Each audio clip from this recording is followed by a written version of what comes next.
Hey, Avi, I like the idea of using alerts. I use Thinkorswim, and I can set alerts on my system, and that's a great way to kind of alert when things are getting towards like an hourly low or an hourly high, because the edges are where I really like to play, take a trade and enter.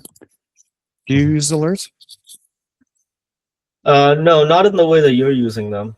So you're using alerts in basically on price levels, like hourly low, hourly high. I don't use that simply because I don't use levels at the moment.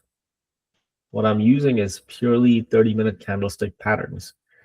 And I don't know of any alert system that can tell me that a pattern has set up.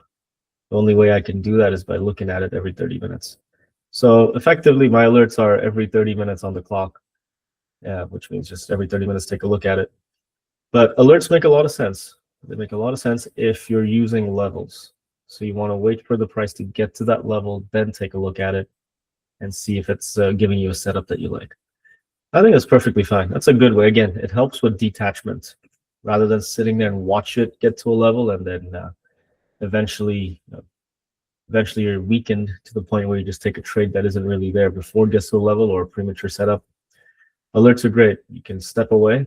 You're not engaged with the market. You can do whatever you're doing in your life and only look at it when it buzzes. That's perfect. I think that's a good way to go. Much better. I'll tell you what, it's much better than the worst alert I've ever seen, which is the opening bell, the 9:30 opening bell.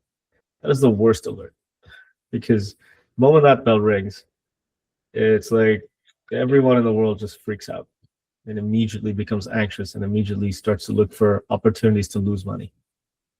That's what really happens to most people. So try not to use that one. Use the one that makes sense to you. Price alerts make sense if you're using levels. Or you can set alerts based on different indicators, moving averages and such things. And, based on your strategy, you can set up alerts as you please. It's all there.